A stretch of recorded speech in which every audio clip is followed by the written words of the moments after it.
안녕하세요. 저는 서울예술대학교 실용음악과 2학년에 재학 중인 민서입니다. 오늘 저희 특별한 이야기를 들려드리려고 합니다. 지난 봄 벚꽃이 한창이던 4월의 마지막 주말이었습니다. 매년 봄 저희 학교에서는 예울제라는 축제가 열리는데 그날도 캠퍼스는 축제 준비로 분주했습니다. 메인 무대 주변으로는 형형색색의 현수막과 풍선들이 바람에 나부꼈고 부스에서 울리는 음악 소리가 캠퍼스를 가득 채웠습니다. 저는 밴드 동아리 별빛 소리의 리드 보컬을 맡고 있었습니다. 3개월 동안 매일 밤늦게까지 연습했고 드디어 오늘이 첫 무대였습니다. 오후 6시 공연을 앞두고 마지막 리허설을 준비하던 순간 갑자기 메인 기타리스트인 준호에게서 전화가 왔습니다. 택시를 타고 오던 중 교통사고가 났다는 것이었습니다. 다행히 큰 부상은 아니었지만 당분간 기타를 칠 수 없는 상태라고 했습니다. 순간 머릿속이 하얘졌습니다. 공연 시작까지 2시간도 채 남지 않은 상황에서 기타리스트가 없다는 건 치명적이었습니다. 메인 무대 앞에는 이미 100여 명의 관객이 모여들기 시작했고 저희가 준비한 곡들은 모두 기타 솔로 파트가 중요한 곡들이었습니다. 땀이 흐르는 이마를 닦으며 무대 뒤를 서성이던 그때 평소에는 눈여겨보지 않았던 분이 눈에 들어왔습니다. 10년 넘게 정문 경비실에서 근무하신다는 김종석 아저씨였습니다. 매일 아침 조용히 인사만 나누던 분이었는데 무대 뒤에서 발을 동동 구르는 저희를 한참 지켜보시더니 천천히 다가오셨습니다. 까만 경비복 차림의 아저씨는 처음 보는 표정으로 무대 위 기타를 바라보셨습니다. 주름진 손으로 기타를 가리키시며 조심스럽게 말씀하셨습니다. 혹시 기타 제가 한번 해볼까요? 처음에는 진담인지 농담인지 구분이 되지 않았습니다. 하지만 아저씨의 눈빛에서 무언가 특별한 것이 느껴졌습니다. 50대 후반으로 보이는 경비 아저씨의 손이 미세하게 떨리고 있었고 눈빛은 어느 때보다 진지해 보였습니다. 동아리 부원들은 미심쩍어했습니다. 하지만 저는 그 순간 등줄기를 타고 오르는 이상한 전율을 느꼈습니다. 직감적으로 이 순간이 매우 특별한 시작이 될 것 같았습니다. 마치 운명처럼 다가온 이 우연한 만남이 제 인생의 가장 큰 전환점이 될 것이란 걸 그때는 미처 알지 못했습니다. 무대 위로 올라가시는 김종석 아저씨의 뒷모습이 왠지 달라 보였습니다. 늘 구부정하던 어깨가 곧게 펴졌고 발걸음에는 힘이 실렸습니다. 까만 경비복과 어울리지 않을 것 같던 빨간색 일렉트릭 기타를 조심스럽게 어깨에 걸으시더니 잠시 눈을 감고 깊은 숨을 내쉬었습니다. 첫 음이 울리는 순간 저는 숨을 멈췄습니다. 손에 땀을 쥐며 보고 있던 리허설 장면은 제가 상상했던 것과는 완전히 달랐습니다. 아저씨의 손가락은 기타 지판 위를 마치 춤을 추듯 자유롭게 움직였고 프렛을 누르는 손길은 마치 오랜 연인을 어루만지듯 자연스러웠습니다. 에릭 클랩튼의 태즈인 헤번을 연주하시는데 원곡보다 더 깊은 감동이 느껴졌습니다. 기타 선율 하나하나에 진한 그리움이 배어 있었고 서정적인 멜로디는 마치 오랫동안 가슴속에 묻어두었던 이야기를 풀어내는 것 같았습니다. 솔로 파트에서는 즉흥 연주를 더하셨는데 테크닉은 물론이고 감정 표현이 놀라웠습니다. 무대 아래에서는 놀라움의 탄성이 터져 나왔습니다. 리허설을 구경하던 학생들이 하나둘 모여들었고 소문을 듣고 달려온 다른 동아리 학생들까지 합세해 순식간에 작은 인파가 모였습니다. 모두가 입을 다물지 못하고 지켜보는 가운데 아저씨는 마지막 음을 잔잔하게 울리게 하며 연주를 마쳤습니다. 연주가 끝난 후 무대는 잠시 정적에 빠졌다가 곧이어 우레와 같은 박수 소리가 터져 나왔습니다. 아저씨는 수줍은 듯 고개를 숙이며 무대에서 내려오셨습니다. 경비실로 돌아가는 발걸음은 다시 조용하고 작아졌지만 저는 방금 전 무대 위에서 빛나던 모습을 잊을 수 없었습니다. 그날의 우리 공연은 성공적이었습니다. 아저씨의 기타 연주는 단순한 반주를 넘어 무대에 생명력을 불어넣었고 관객들은 기립박수로 화답했습니다. 하지만 저는 궁금증이 가득했습니다. 10년 넘게 우리 학교 정문을 지키던 경비 아저씨가 어떻게 이런 실력을 갖게 되었는지, 왜 이제야 이 놀라운 재능을 보여주셨는지 알고 싶었습니다. 축제가 끝난 다음 날 저는 용기를 내어 경비실을 찾았습니다. 평소와 다름없이 모니터 앞에 앉아 계신 아저씨의 책상 위에서 낡은 앨범 하나가 눈에 들어왔습니다.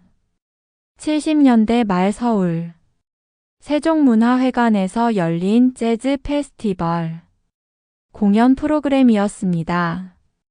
그 앨범 속에는 젊은 시절의 김종석 아저씨가 있었습니다.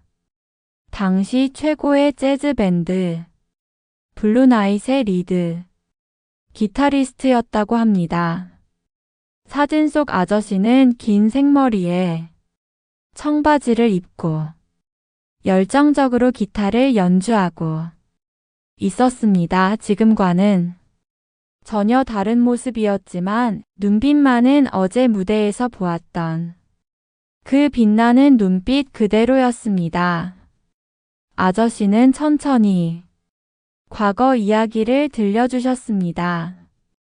1978년 20살의 나이로 미팔군 클럽에서 처음 재즈를 접했고 그때부터 기타와 사랑에 빠졌다고 합니다. 독학으로 시작한 기타 연주는 곧 실력을 인정받아 전문 연주자의 길로 들어섰습니다. 블루나잇과 함께 전성기를 누리며 일본과 홍콩 투어까지 다녔던 시절의 이야기를 들려주실 때는 아저씨의 목소리에 설렘이 가득했습니다.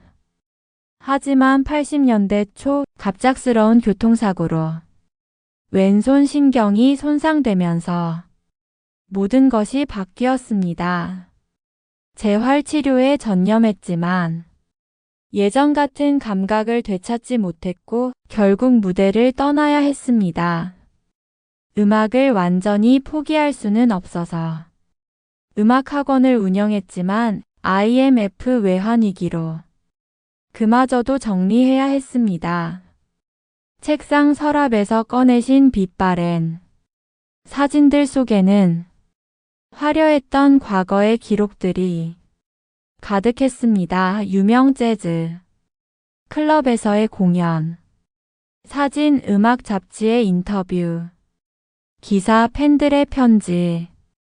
그 시절 아저씨는 분명 많은 사람들의 사랑을 받는 음악가였습니다. 하지만 지금은 이 모든 것이 먼 추억이 되어버렸습니다. 마지막으로 아저씨는 낡은 일기장 하나를 보여주셨습니다. 20년 동안 매일 밤 홀로 기타를 연습하며 적은 일기였습니다. 신경 손상으로 잃어버린 감각을 되찾기 위해 매일 밤 퇴근 후 옥상에서 연습했다는 이야기를 들으며 저는 눈시울이 뜨거워졌습니다. 화려한 무대를 떠났지만 음악을 향한 아저씨의 사랑은 결코 사라지지 않았던 것입니다. 그날 이후로 저는 매일 아침 일찍 학교에 나와 경비실에 들렀습니다. 아저씨는 제게 진정한 음악이란 무엇인지 가르쳐 주셨습니다. 단순히 악보를 보고 연주하는 것이 아니라 음악 속에 자신의 삶과 감정을 담아내는 법을 알려주셨습니다. 매주 토요일 저녁이면 경비실은 작은 음악실로 변했습니다.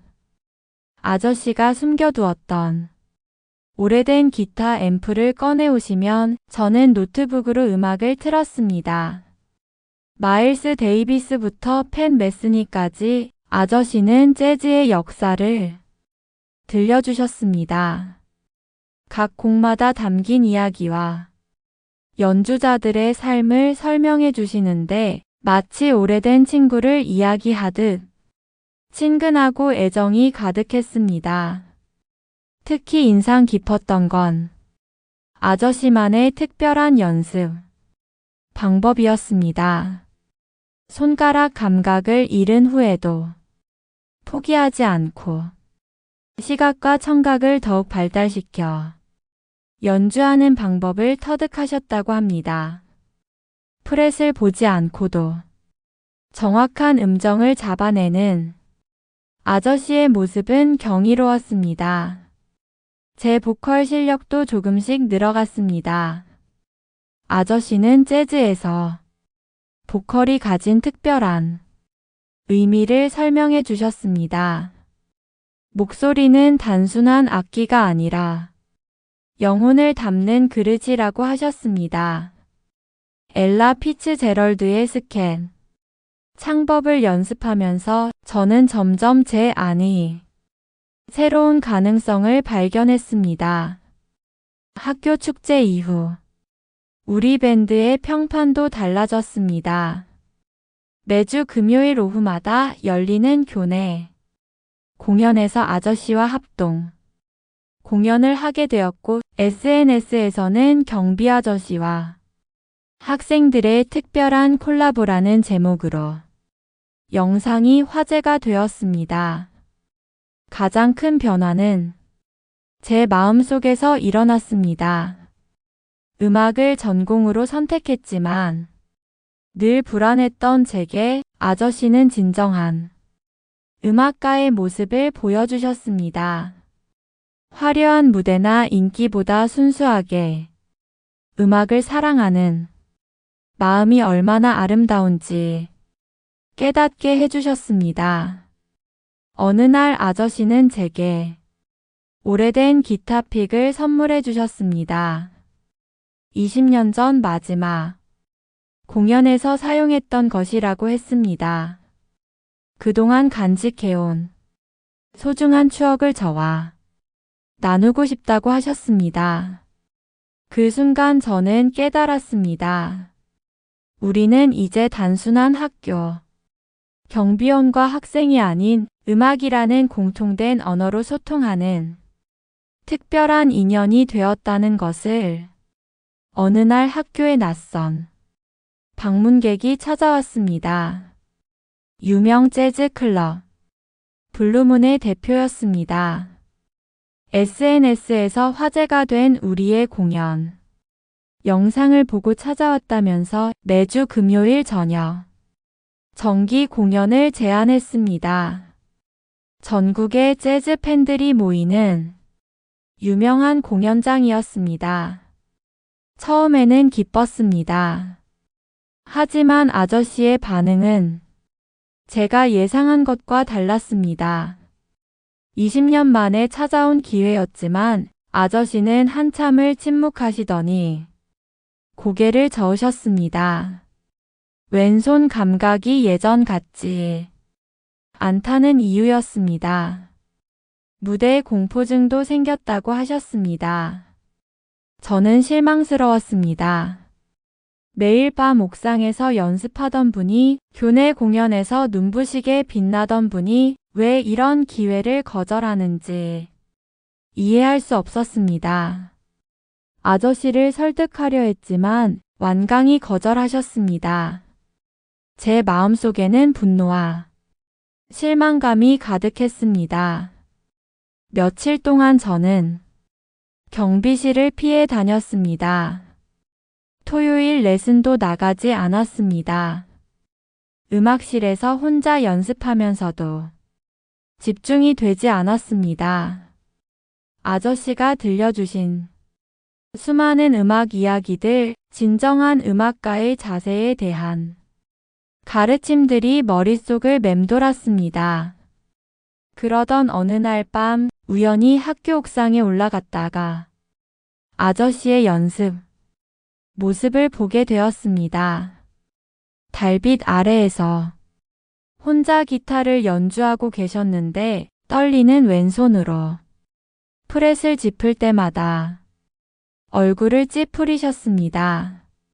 같은 프레이즈를 수십 번 반복하면서도 만족스러운 표정이 아니었습니다. 그제야 이해했습니다. 아저씨에게 음악은 명예나 인정을 위한 것이 아니었습니다. 온전히 자신과의 싸움이었고 순수한 열정이었습니다. 화려한 무대보다 이 고요한 옥상에서 혼자 연주하는 순간이 더 행복하신 거였습니다. 무대에 서고 싶지 않다는 게 아니라 서지 못한다고 생각하신 겁니다. 20년의 공백, 잃어버린 감각, 실패에 대한 두려움, 이 모든 것들이 아저씨의 마음을 짓누르고 있었습니다. 저는 그날 밤 오랫동안 아저씨의 연주를 들으며 생각했습니다. 어떻게 하면 아저씨가 다시 자신감을 찾을 수 있을지, 어떻게 하면 무대에 두려움을 이겨낼 수 있을지.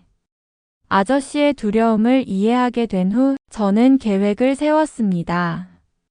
바로 찾아가서 설득하는 대신 천천히 아저씨의 자신감을 되찾아드리고 싶었습니다. 우선 우리 동아리 별빛 소리 부원들을 모았습니다. 아저씨의 과거 이야기와 지금의 고민을 설명했고 모두가 흔쾌히 제 계획에 동참해 주었습니다. 첫 번째 단계는 관객 없는 작은 공연이었습니다. 매주 토요일 저녁 경비실에서 하던 레슨을 강당으로 옮겼습니다. 처음에는 동아리 부원들만 모여 함께 연주했습니다. 아저씨는 익숙한 얼굴들 속에서 조금씩 긴장을 풀어가셨습니다. 한 달 정도 지났을 때 두 번째 단계를 시작했습니다. 음악학과 교수님 몇 분을 초대했습니다. 아저씨의 옛 밴드 멤버였다는 재즈 피아노 교수님은 눈시울을 붉히시며 아저씨를 반겨주셨습니다. 그날 밤 즉흥 연주회는 깊어가는 가을밤을 재즈의 낭만으로 물들였습니다. 점점 관객이 늘어났습니다. 소문을 듣고 찾아온 학생들, 인근 주민들, 그리고 SNS를 통해 아저씨의 이야기를 접한 음악 팬들까지. 하지만 매번 10명 이내로 인원을 제한했습니다. 아저씨가 부담을 느끼지 않도록 마치 친근한 모임처럼 자연스러운 분위기를 만들었습니다. 특별했던 건 공연이 끝난 후의 시간이었습니다. 아저씨는 때로는 재즈의 역사를, 때로는 자신의 음악, 인생을 이야기해 주셨습니다. 청중들은 깊은 관심으로 경청했고 질문과 대화가 이어졌습니다. 그럴 때마다 아저씨의 표정이 밝아지는 걸 볼 수 있었습니다. 3개월이 지났을 무렵 아저씨의 연주에도 변화가 생겼습니다. 더 이상 왼손을 의식하지 않으셨고 때로는 즉흥 연주를 통해 자신만의 새로운 스타일을 만들어내셨습니다. 불가능해 보였던 테크닉도 다른 방식으로 해결하며 오히려 그것이 아저씨만의 독특한 개성이 되었습니다. 마지막 단계로 학교 축제 때 사용했던 메인 무대에서 공연을 열었습니다.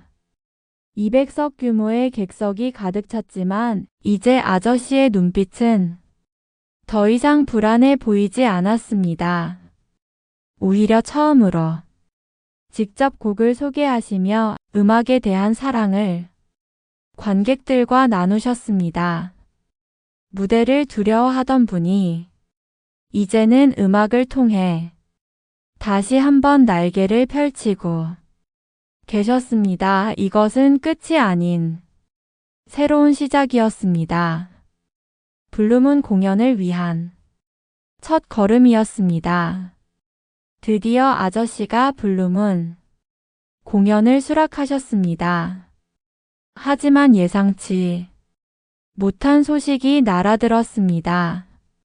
블루문 측에서 단순히 공연만 하는 것이 아니라 새로운 오리지널 곡을 포함한 전체 앨범 작업을 제안한 것입니다. 1980년대 이후 처음으로 만드는 앨범이었습니다. 작곡은 아저씨에게 또 다른 도전이었습니다. 지난 20년간 연주만 해오셨기에 처음에는 많이 망설이셨습니다. 하지만 저는 아저씨의 일기장에서 힌트를 발견했습니다. 매일 밤 옥상에서 연습하며 썼던 일기장 속에는 음악적 영감이 가득했습니다. 때로는 멜로디를, 때로는 화음을 글로 표현해 두셨던 것입니다. 녹음실에서 보낸 시간은 마법 같았습니다. 일기장 속 단편적인 악상들이 하나둘 모여곡이 되어갔습니다. 특히 옥상의 달빛이라는 곡은 20년간의 기다림과 고독 그리고 다시 찾은 희망을 담아낸 아저씨의 자전적인 곡이었습니다. 제가 작사를 맡아 아저씨의 이야기를 노래로 만들었습니다. 녹음 과정은 순탄치만은 않았습니다. 여러 번의 테이크가 필요했고 때로는 하루 종일 한 소절을 반복하기도 했습니다. 완벽을 추구하는 아저씨의 고집이 다시 살아난 것입니다. 하지만 그 강박은 이제 두려움이 아닌 열정에서 나오는 것이었습니다. 밤늦게까지 이어지는 녹음 후에는 편의점에서 라면을 먹으며 이야기를 나눴습니다. 아저씨는 젊은 시절 음악에 모든 것을 걸었던 열정, 사고 후 찾아온 절망, 그리고 음악을 완전히 놓지 못해 시작한 경비원 일까지 처음으로 모든 이야기를 들려주셨습니다. 한 달의 작업 끝에 완성된 앨범에는 총 8곡이 담겼습니다. 재즈 스탠다드 넘버의 재해석부터 아저씨의 자작곡까지 모든 곡에는 특별한 이야기가 담겨 있었습니다. 블루문의 대표는 시음회가 끝난 후 감동의 눈물을 보이며 다음 달 첫 주 금요일 공연과 함께 앨범 발매를 확정했습니다. 앨범 재킷 사진을 찍는 날 아저씨는 20년 전 마지막 공연에서 입었던 재킷을 입고 오셨습니다. 낡았지만 정성스레 보관해온 재킷이었습니다. 카메라 앞에 선 아저씨의 모습은 더 이상 학교 경비원이 아닌 당당한 재즈 기타리스트 그 자체였습니다. 새로운 시작을 앞둔 설렘과 기대가 아저씨의 미소에 가득했습니다. 드디어 블루문 공연 당일이 밝았습니다. 오후부터 시작된 리허설에서 아저씨의 손끝은 여전히 미세하게 떨리고 있었습니다. 300석 규모의 공연장은 이미 매진이었고 취재 요청도 쇄도했습니다. 20년 만에 무대로 돌아온 전설의 기타리스트라는 타이틀로 음악 전문 매체들의 관심이 집중됐습니다. 공연 시작 1시간 전 대기실에서 옛 블루나잇 멤버들이 찾아왔습니다.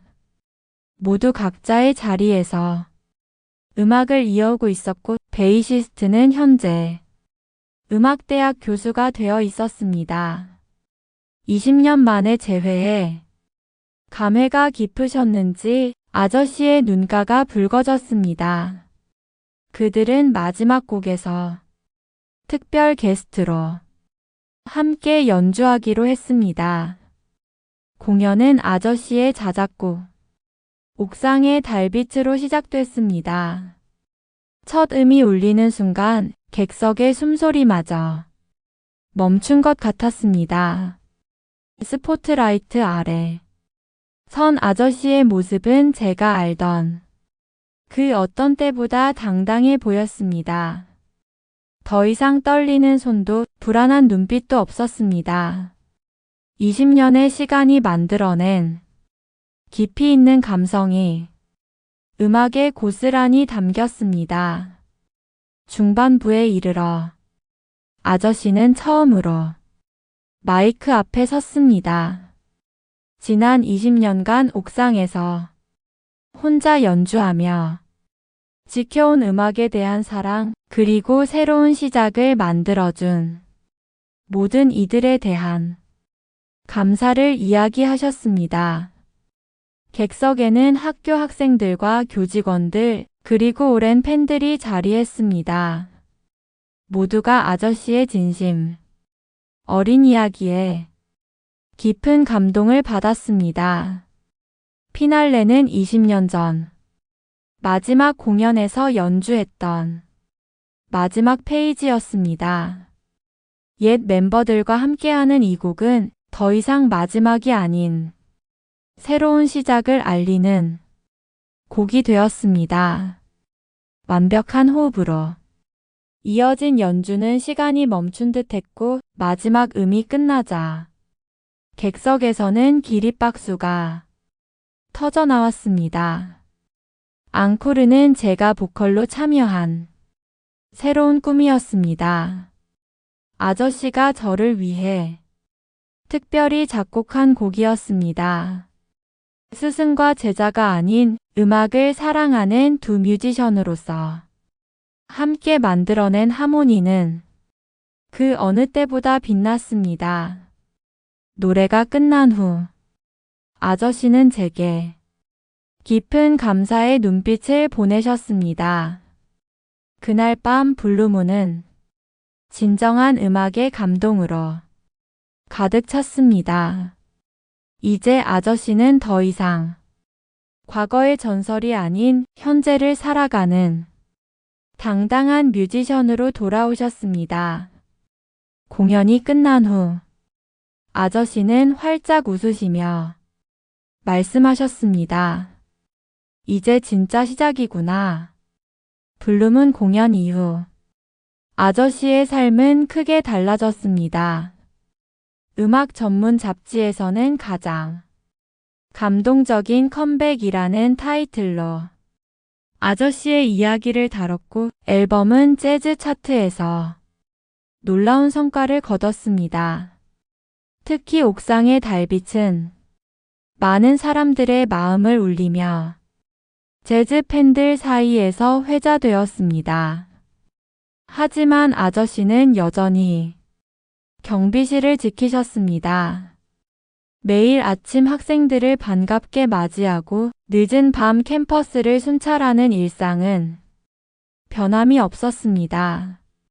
다만 이제 경비실에는 작은 변화가 생겼습니다. 벽면에는 블루문 공연 포스터가 걸렸고 창가에는 아저씨의 앨범이 놓여 있었습니다. 주말이면 블루문에서 정기 공연을 하셨습니다. 더 이상 무대를 두려워하지 않는 아저씨의 연주는 회를 거듭할수록 깊이가 더해졌습니다.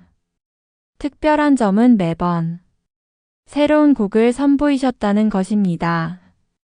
일기장에 적어두었던 악상들이 하나둘 완성되어 관객들과 만났습니다.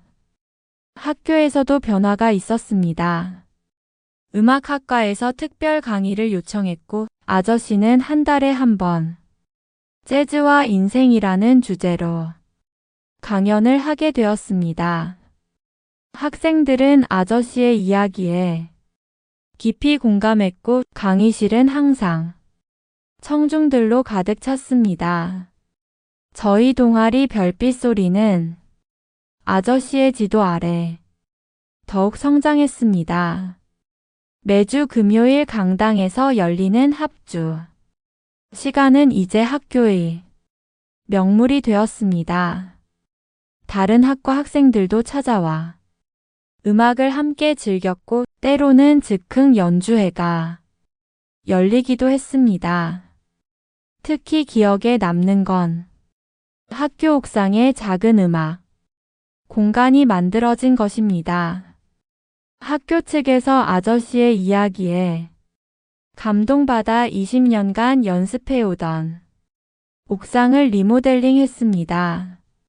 방음 시설과 간단한 음향 장비가 갖춰진 이곳은 이제 많은 음악 학도들의 꿈의 공간이 되었습니다. 저녁이면 옥상에서 아저씨의 기타 소리가 들려왔습니다. 때로는 혼자서, 때로는 학생들과 함께 연주하셨습니다. 달빛 아래 울리는 재즈 선율은 캠퍼스의 새로운 풍경이 되었습니다. 아저씨는 이제 경비원이자 뮤지션으로서 두 가지 삶을 조화롭게 살아가고 계셨습니다. 그로부터 1년이 지난 지금 저는 음악을 바라보는 제 시선이 완전히 달라졌다는 것을 느낍니다. 화려한 무대나 큰 박수, 소리보다 더 중요한 것이 있다는 걸 알게 되었습니다. 진정한 음악은 타인의 마음을 울리는 순간에 시작된다는 것을 지난주에는 특별한 일이 있었습니다. 블루문에서 아저씨와 저의 듀엣 공연이 있었습니다. 1년 전 그 무대에서 앙코르로 불렀던 새로운 꿈을 다시 한번 부르게 되었습니다. 하지만 이번에는 달랐습니다. 단순히 스승과 제자의 합주가 아닌 서로의 음악 세계를 이해하고 존중하는 두 뮤지션의 진정한 하모니였습니다. 아저씨는 여전히 매일 아침 교문 앞에 서 계십니다. 등교하는 학생들을 맞이하고 캠퍼스 구석구석을 살피는 일상은 변함이 없습니다. 주말이면 블루문에서 정기 공연을 하시고 평일 저녁이면 옥상에서 연습하시는 모습도 그대로입니다. 다만 이제는 혼자가 아닌 늘 누군가와 함께입니다. 저는 이제 음악대학원 진학을 준비하고 있습니다. 재즈 보컬리스트의 꿈을 향해 한 걸음 더 나아가려 합니다. 아저씨께서는 제 결정을 듣고 환하게 웃으시며 말씀하셨습니다. 진정한 음악가는 평생 학생이어야 한다고. 얼마 전 아저씨의 두 번째 앨범이 발매되었습니다. 이번 앨범의 타이틀은 일상의 재즈입니다. 평범한 일상 속에서 발견하는 특별한 순간들을 음악으로 담아냈습니다.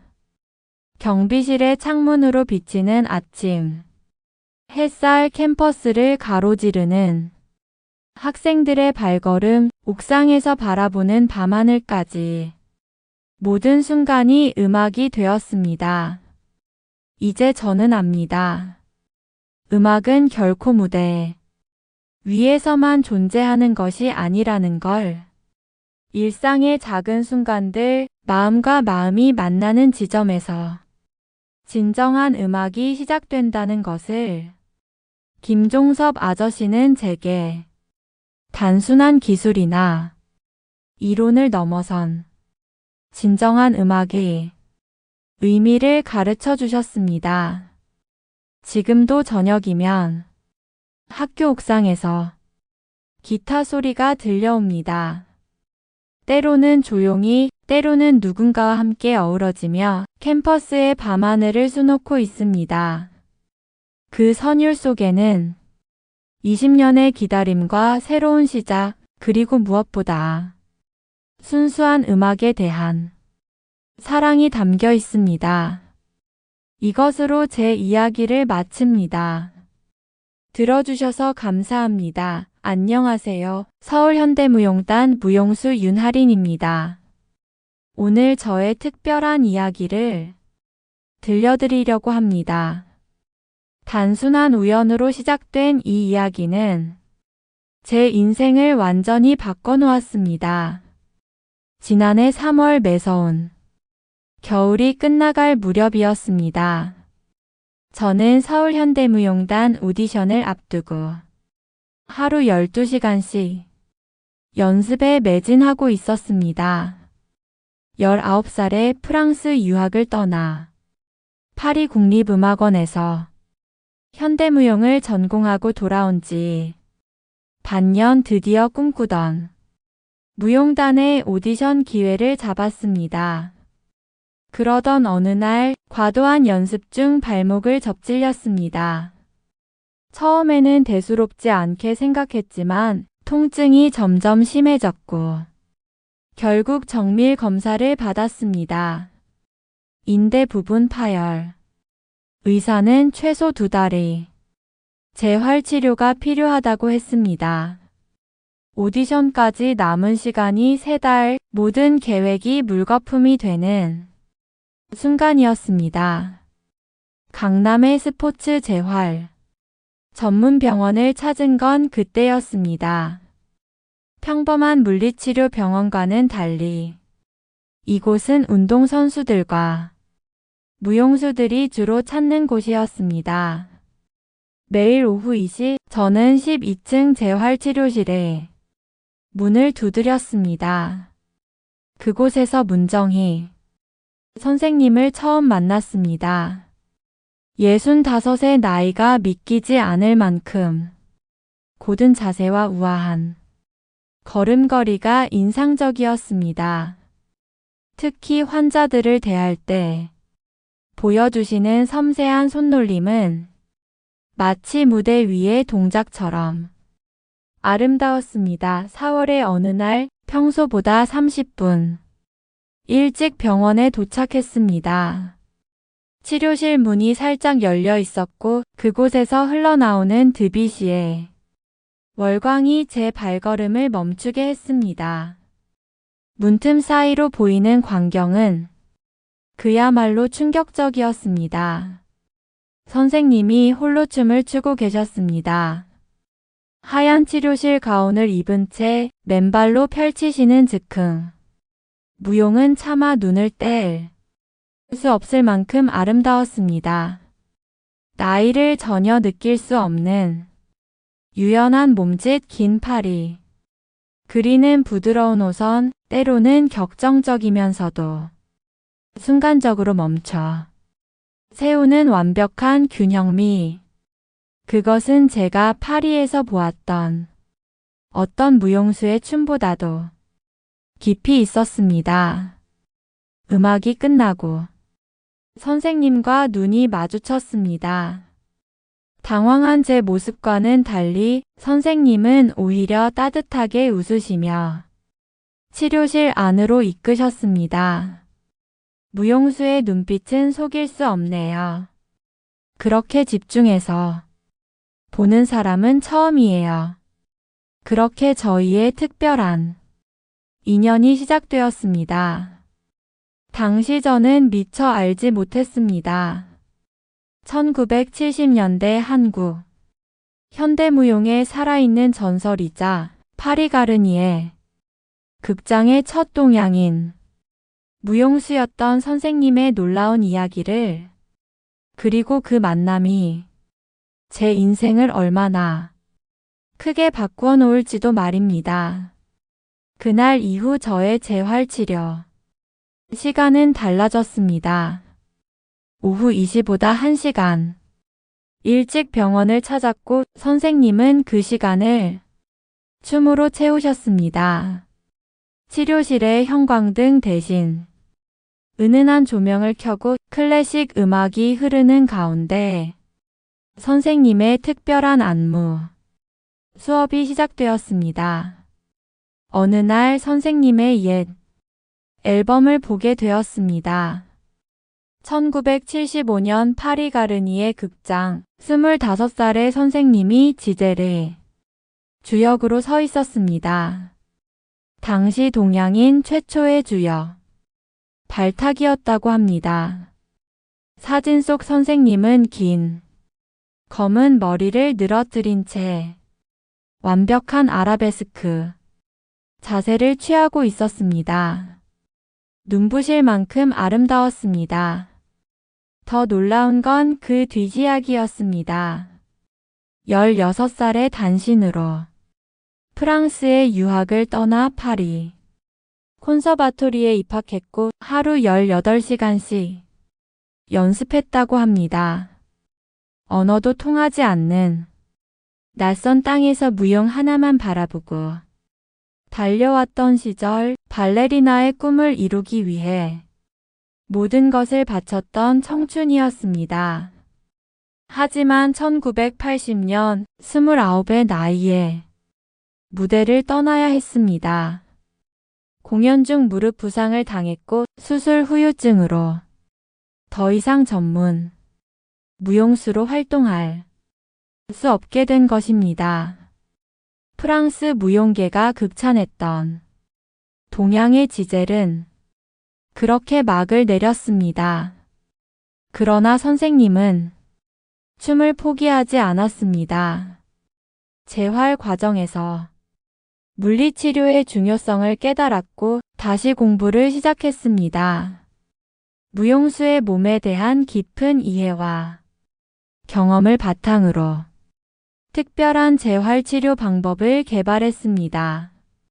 지난 30년간 수많은 무용수들의 재활을 도왔고 그들 중 상당수가 다시 무대로 돌아갔습니다. 무용수의 몸은 악기와 같아요. 아무리 좋은 악기라도 관리가 필요하죠. 하지만 더 중요한 건 영혼입니다. 몸이 다쳤다고 춤을 잃은 게 아니에요. 진정한 춤은 마음속에 있으니까요. 선생님의 치료실. 한켠에는 작은 무용실이 있었습니다. 거울과 바가 설치된 이곳에서 매일 아침 춤을 추신다고 했습니다. 40년이 넘는 세월 동안 단 하루도 빠짐없이 나이가 들어 높은 점프나 격렬한 동작은 할 수 없지만 선생님의 춤에는 젊은 시절에는 없었던 깊이가 담겨 있었습니다.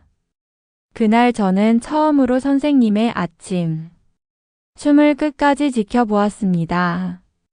바흐의 무반주, 첼로 모음곡이 흐르는 가운데 선생님은 마치 시간이 멈춘 것처럼 순수한 움직임으로 공간을 채워나가셨습니다.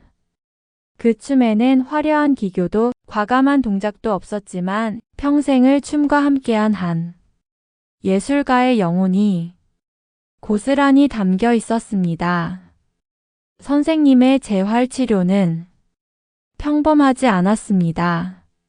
매일 오전 7시 아직 병원이 열리기도 전에 시작된 수업은 춤과 치료의 경계를 넘나들었습니다.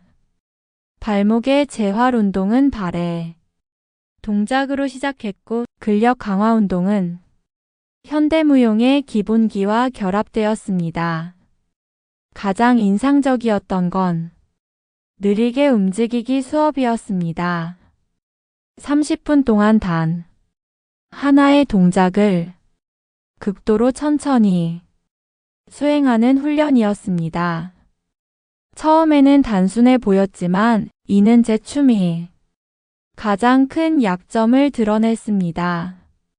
화려한 기교에 가려져 있던 불안정한 중심, 불필요한 힘의 낭비, 그리고 가장 중요한 호흡의 불균형까지. 무용수의 진정한 힘은 정적 속에서 드러나요. 폭풍우 속의 나무는 화려해 보이지만 고요한 수면에 비친 달빛이 더 오래 기억되죠. 선생님은 제 춤에 대해 날카롭게 지적하셨습니다. 파리에서 배운 화려한 테크닉에 집착한 나머지 가장 기본적인 것들을 놓치고 있었다고. 무용은 단순한 동작의 연속이 아니라 영혼의 표현이어야 한다고 말씀하셨습니다. 매주 월요일에는 즉흥춤 수업이 있었습니다. 음악 없이 거울 없이 오직 자신의 내면에 집중하며 움직이는 시간. 처음에는 어색하고 불편했지만 점차 제 안에 숨겨진 새로운 움직임을 발견하게 되었습니다. 테크닉에 갇혀 있던 제 몸이 조금씩 자유로워지기 시작했습니다. 발목의 통증은 여전했지만 제 춤은 날마다 변화하고 있었습니다. 선생님은 제게 무용 기술이 아닌 예술가로서의 자세를 가르쳐 주셨습니다. 때로는 시를 읽고 때로는 그림을 감상하며 예술의 본질에 대해 이야기를 나눴습니다. 무용수의 부상은 축복일 수 있어요. 멈춰 설 수밖에 없는 이 시간이 당신의 춤을 더 깊게 만들 거예요. 어느 날 선생님은 오래된 비디오 테이프를 보여주셨습니다. 1979년 파리 오페라 극장에서의 마지막 공연. 실황이었습니다. 영상 속 선생님은 완벽한 테크닉과 감정 표현으로 관객을 사로잡았습니다. 하지만 더 놀라웠던 건 그 후 30년이 지난 지금의 춤이 가진 깊이였습니다. 젊은 시절의 화려함은 사라졌지만 그 자리를 채운 건 경이로운 숙성미였습니다. 재활치료는 계획보다 오래 걸렸습니다. 하지만 이 시간은 제게 무용수로서 꼭 필요한 성장의 시간이었습니다. 발목의 상처는 아물어가고 있었고 그 과정에서 제 안에는 새로운 춤이 싹트고 있었습니다. 재활치료를 시작한 지 2달 서울현대무용단의 오디션. 날짜가 다가왔습니다. 발목은 아직 완전히 회복되지 않았고 선생님은 조심스럽게 오디션을 미루는 것이 어떻겠냐고 제안하셨습니다. 하지만 저는 고집을 부렸습니다.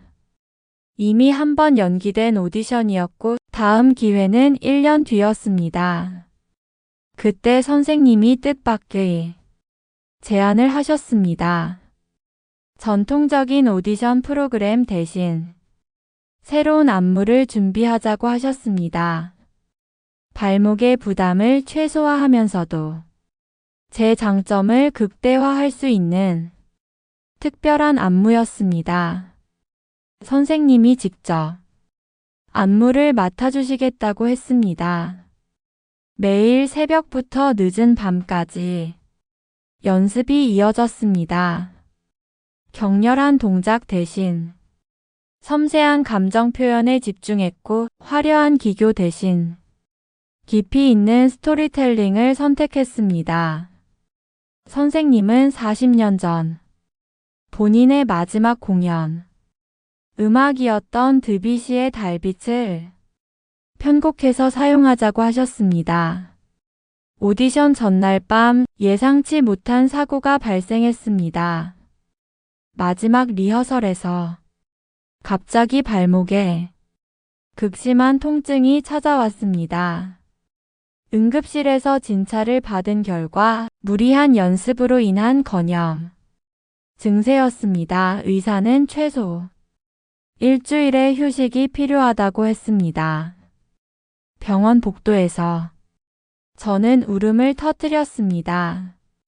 3개월간의 준비가 모두 물거품이 되는 순간이었습니다. 하지만 선생님은 의외로 침착하셨습니다. 오히려 이때야말로 진정한 무용수의 실력이 드러나는 순간이라고 말씀하셨습니다. 무용수에게 가장 중요한 건 역경을 이겨내는 힘이에요. 완벽한 몸 상태로 추는 춤보다 한계를 극복하고 추는 춤이 더 아름답죠. 그날 밤 선생님과 함께 안무를 전면 수정했습니다. 발목에 부담이 가는 동작들을 모두 바꾸고 상체와 팔의 움직임을 강조했습니다. 통증을 숨기는 것이 아니라 오히려 그것을 표현의 일부로 승화시켰습니다. 밤새 연습하면서 깨달았습니다. 무용은 완벽한 동작의 연속이 아니라 진실된 감정의 표현이라는 것을. 다음 날 아침 병원에서 응급치료를 받고 바로 오디션장으로 향했습니다. 붕대로 단단히 감은 발목, 불안한 마음을 진정시키며 대기실에 앉아 있는데 선생님이 조용히 제 손을 잡아주셨습니다. 그 따뜻한 손길에서 40년 전 파리의 무대에서 느꼈을 선생님의 떨림이 전해지는 것 같았습니다. 서울현대무용단의 오디션장은 압도적이었습니다. 차가운 조명 아래 심사위원들이 앉아 있었고 그 중에는 제가 파리에서 우상으로 여겼던 안무가도 있었습니다. 대기실에는 전 세계에서 모인 50여 명의 무용수들이 있었고 모두가 완벽한 워밍업을 하고 있었습니다. 저는 구석자리에서 조용히 스트레칭을 했습니다. 발목의 통증이 점점 더 선명해졌습니다. 다른 참가자들의 화려한 워밍업 동작들이 눈에 들어왔고 순간 자신감이 무너지는 것을 느꼈습니다. 그때 선생님이 주신 작은 메모가 떠올랐습니다. 진정한 예술은 완벽함이 아닌 진실함에서 시작된다. 참가번호 23번 제 순서가 되었습니다. 무대에 올랐을 때 발목의 통증은 이미 최고조에 달해 있었습니다. 하지만 이상하게도 마음은 차분했습니다. 어제까지 불안하게 느껴졌던 수정된 안무가 오히려 자연스럽게 느껴졌습니다. 드뷔시의 달빛이 흐르기 시작했습니다. 선생님이 편곡한 버전은 원곡보다 더 깊은 감성을 담고 있었습니다. 첫 동작부터 저는 더 이상 기술을 보여주려 하지 않았습니다. 대신 제 안의 이야기를 풀어내기 시작했습니다. 파리에서의 고독한 유학, 생활 부상으로 인한 좌절, 선생님과의 만남, 그리고 이 순간까지 통증 속에서 추는 춤은 이전과는 전혀 달랐습니다. 제한된 움직임은 오히려 더 깊은 표현을 이끌어냈고 불완전한 몸은 더 진실된 감정을 드러냈습니다. 마지막 포즈를 취하는 순간 눈물이 흘러내렸습니다. 그것은 고통의 눈물이 아닌 온전히 춤과 하나가 된 순간의 감동이었습니다. 무대가 끝나고 객석을 바라보았을 때 잊지 못할 광경을 목격했습니다. 심사위원들은 모두 숙연한 표정이었고 그중 한 분은 눈가를 훔치고 계셨습니다. 그리고 객석 뒤편에 선생님이 서 계셨습니다. 40년 전 파리 무대에서 보였을 바로 그 미소를 짓고 계셨습니다. 퇴장하는 순간 다리에 힘이 풀렸습니다. 하지만 이상하게도 패배감은 없었습니다. 처음으로 제가 진정으로 원하는 춤을 보여줬다는 확신이 들었기 때문입니다. 그리고 그 춤은 더 이상 파리에서 배운 테크닉이나 화려한 기교가 아닌 제 영혼의 진실한 표현이었습니다. 오디션 결과 발표는 일주일 후였습니다. 그 사이 발목 상태는 더욱 악화되어 결국 수술을 받게 되었습니다. 의사는 최소 3개월의 재활이 필요하다고 했습니다.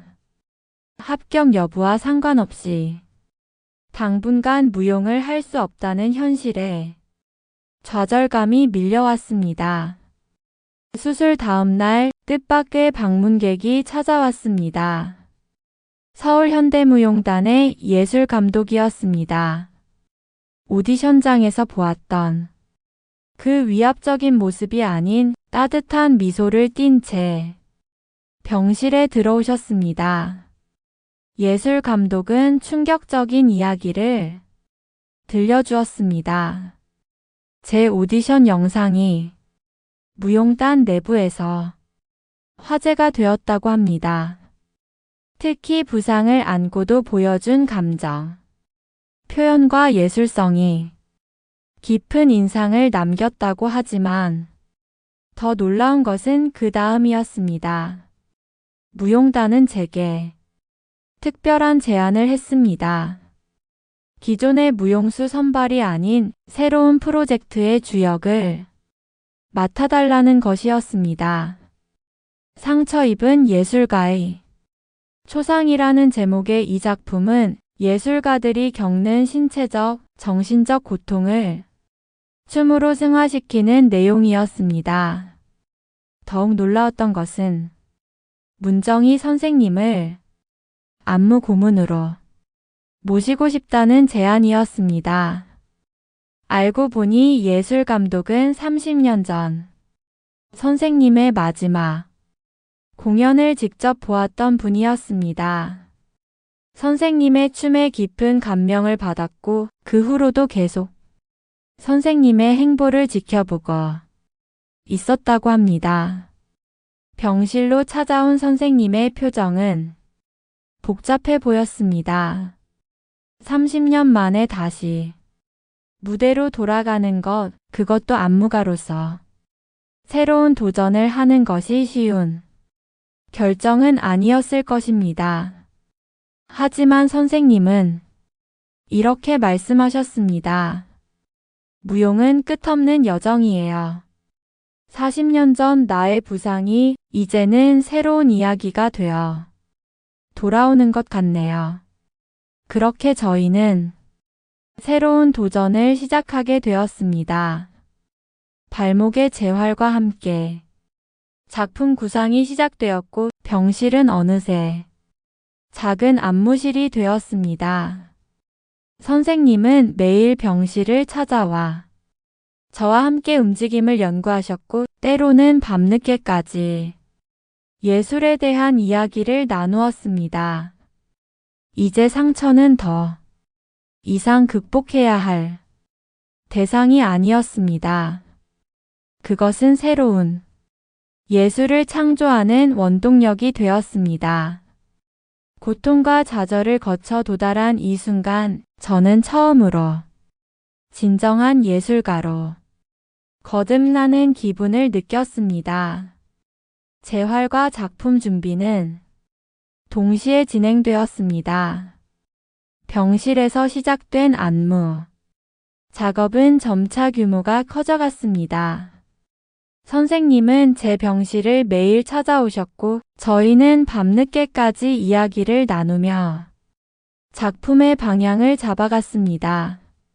상처 입은 예술가의 초상은 단순한 무용 작품이 아니었습니다. 선생님은 40년 전 본인의 경험, 제가 겪은 좌절, 그리고 수많은 예술가들의 이야기를 하나로 엮어내셨습니다.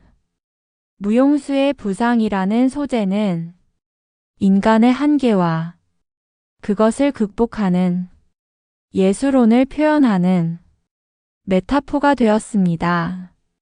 작품은 3개의 장으로 구성되었습니다. 첫 장은 열정으로 젊은 무용수의 순수한 꿈과 도전을 담았습니다.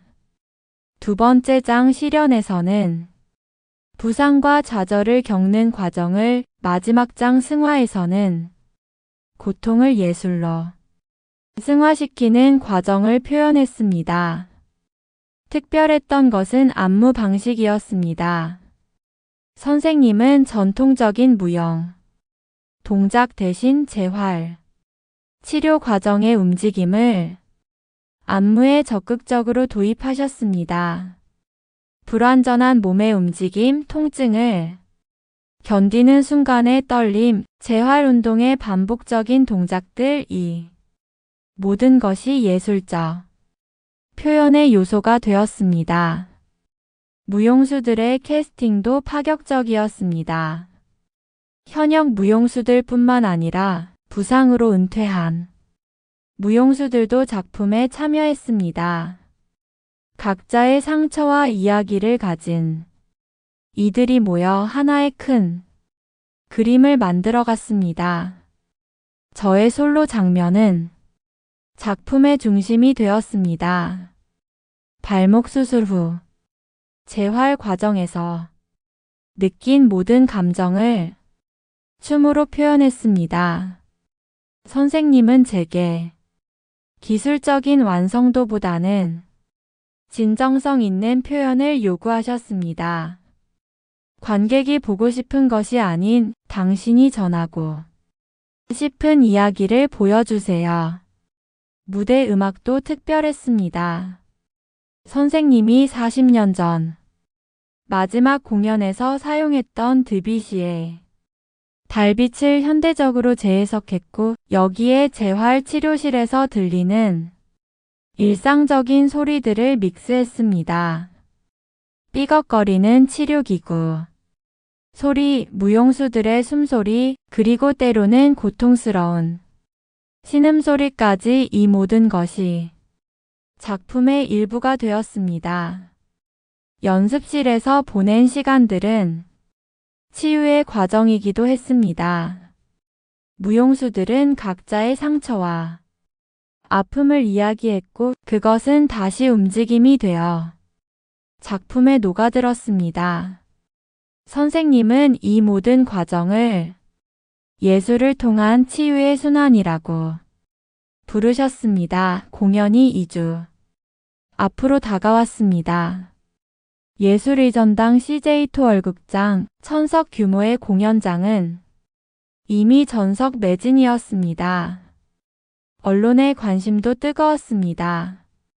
40년 만에 무대로 돌아온 전설의 무용가라는 타이틀로 선생님의 복귀 소식이 대대적으로 보도되었습니다.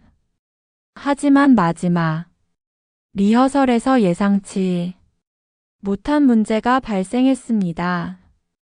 2막 후반부의 군무 장면에서 동작의 불일치가 계속되었고 음악과 무용수들의 호흡이 맞지 않았습니다. 밤늦게까지 이어진 연습에도 문제는 해결되지 않았습니다. 선생님은 모든 무용수들을 객석으로 불러 모았습니다. 무대의 조명을 모두 끄고 어둠 속에서 각자의 이야기를 듣기 시작했습니다. 은퇴한 무용수들의 그리움, 현역 무용수들의 부담감, 그리고 저의 두려움까지 모두가 진심을 털어놓는 시간이었습니다. 그리고 선생님이 무대 위로 올라가셨습니다. 단순한 시연이 아닌 40년 만의 솔로 무대였습니다. 무반주로 시작된 즉흥 무용은 우리의 숨소리마저 멈추게 했습니다. 나이를 잊은 몸짓, 세월이 더해준 깊이, 그리고 무엇보다 춤에 대한 순수한 열정이 고스란히 전해졌습니다. 춤은 완벽한 동작의 연속이 아닙니다. 서로의 호흡이 만나는 순간 그 자체가 하나의 이야기가 되는 거예요. 그날 밤 이후 공연의 분위기가 바뀌었습니다.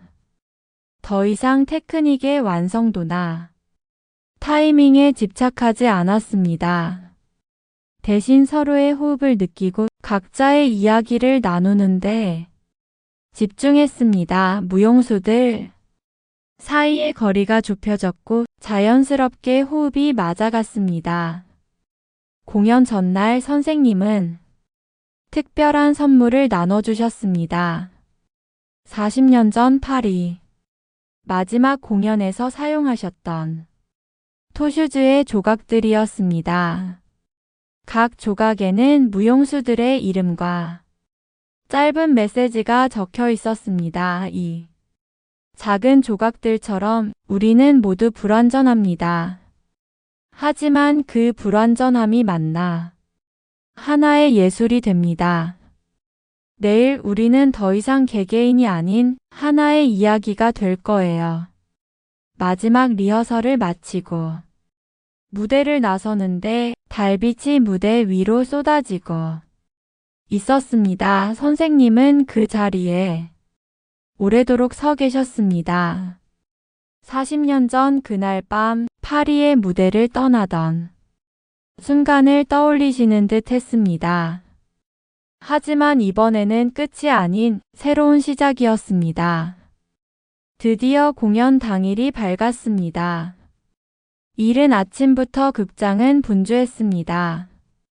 분장실에서 만난 무용수들의 얼굴에는 긴장감 대신 특별한 설렘이 가득했습니다. 40년 전 파리에서 선생님과 함께 춤췄던 무용수들도 객석에 자리했고 유명 안무가들과 평론가들도 속속 도착했습니다. 공연은 제 솔로 장면으로 시작되었습니다. 어둠 속에서 한 줄기 빛이 무대를 가로질렀고 저는 그 빛을 따라 움직이기 시작했습니다. 발목의 통증은 여전했지만 이제 그것은 더 이상 장애물이 아닌 저만의 표현 요소가 되었습니다. 첫 장 열정에서는 젊은 무용수들의 에너지가 무대를 가득 채웠습니다. 완벽한 테크닉과 강렬한 동작들이 이어졌고 관객들의 탄성이 터져 나왔습니다. 그러나 진정한 감동은 그 다음이었습니다. 두 번째 장 실연에서 은퇴한 무용수들이 무대에 올랐습니다. 나이와 부상으로 굳어진 몸짓, 불완전한 동작들, 하지만 그들의 춤에는 말로 표현할 수 없는 진정성이 담겨 있었습니다.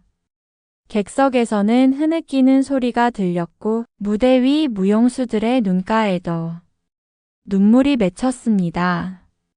마지막 장 승화는 모든 것이 하나로 어우러지는 순간이었습니다. 젊은 무용수와 은퇴한 무용수들이 함께 춤추는 가운데 선생님이 무대 중앙에 서셨습니다. 40년 만에 복귀 무대였습니다. 조명이 선생님을 비추는 순간 객석에서 숨죽인 탄성이 흘러나왔습니다. 선생님의 솔로 장면은 그 자체로 한 편의시가 되었습니다. 세월의 흔적이 담긴 몸짓은 오히려 더 깊은 감동을 자아냈고 작은 움직임 하나에도 평생을 춤과 함께한 예술가의 혼이 담겨 있었습니다. 무대 위에서 펼쳐지는 선생님의 즉흥. 무용은 마치 시간을 초월한 듯 했습니다. 피날레에서는 모든 출연진이 함께 무대에 섰습니다. 서로 다른 세대, 서로 다른 상처를 가진 무용수들이 하나의 호흡으로 움직였습니다. 마지막 장면에서 선생님과 제가 나란히 서서 팔을 뻗는 순간 객석에서는 기립, 박수가 터져 나왔습니다. 커튼콜은 30분 넘게 이어졌습니다. 관객들은 쉽게 자리를 떠나지 못했고 무대 위 무용수들도 서로를 부둥켜 안은 채 눈물을 멈추지 못했습니다. 그날 밤 우리는 단순한 무용, 공연이 아닌 예술을 통한 치유와 화합의 순간을 만들어냈습니다. 그로부터 6개월이 지난 지금 많은 것이 변화했습니다. 상처 입은 예술가의 초상은 현대무용의 새로운 지평을 열었다는 평가를 받았고 올해의 무용작품상을 수상했습니다. 하지만 그보다 더 큰 변화는 우리 모두의 마음속에서 일어났습니다. 선생님은 서울현대무용단의 상임 안무가가 되셨습니다. 하지만 여전히 재활병원에서 일하시며 상처 입은 무용수들을 돕고 계십니다. 이제는 더 많은 무용수들이 선생님을 찾아옵니다. 단순한 치료가 아닌 예술가로서의 조언을 구하기 위해서입니다. 저는 서울현대무용단의 정식 단원이 되었습니다. 발목은 아직 완전히 회복되지 않았지만 그것은 더 이상 장애물이 아닙니다. 오히려 저만의 독특한 개성이 되었습니다. 매주 화요일 저녁에는 선생님과 함께 부상 무용수들을 위한 특별 수업을 진행합니다. 치료실은 이제 작은 무용실이 되어 새로운 희망을 만들어내고 있습니다. 공연을 통해 만난 은퇴 무용수들은 제2의 인생 무용단을 결성했습니다. 나이와 부상을 뛰어넘어 자신들만의 이야기를 무대에 올리고 있습니다. 불완전한 몸이지만 그들의 춤에는 젊은 무용수들이 따라할 수 없는 깊이가 있습니다. 지난주에는 특별한 행사가 있었습니다. 선생님의 65번째 생일이자 무용과 인연을 맺은 지 50주년이 되는 날이었습니다. 저희는 깜짝 파티를 준비했고 그날 밤 선생님은 오랜만에 즉흥 무용을 보여주셨습니다. 드뷔시의 달빛이 흐르는 가운데 선생님의 춤은 여전히 아름다웠습니다. 춤은 완성이 아닌 과정입니다. 우리는 모두 미완성이지만 그래서 더 아름다워요. 앞으로도 계속해서 성장할 수 있으니까요. 선생님의 이 말씀은 이제 제 삶의 좌우명이 되었습니다. 완벽을 추구하던 제게 불완전함의 아름다움을 가르쳐 주신 선생님, 단순한 스승이 아닌 인생의 멘토가 되어 주신 선생님과의 인연은 제 삶에서 가장 큰 축복입니다.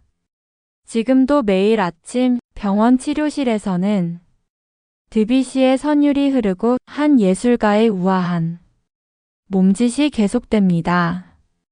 그리고 그 곁에서 저는 새로운 이야기를 만들어가고 있습니다. 상처는 우리를 멈추게 하는 것이 아닌 더 높이 날게 하는 날개가 되었습니다.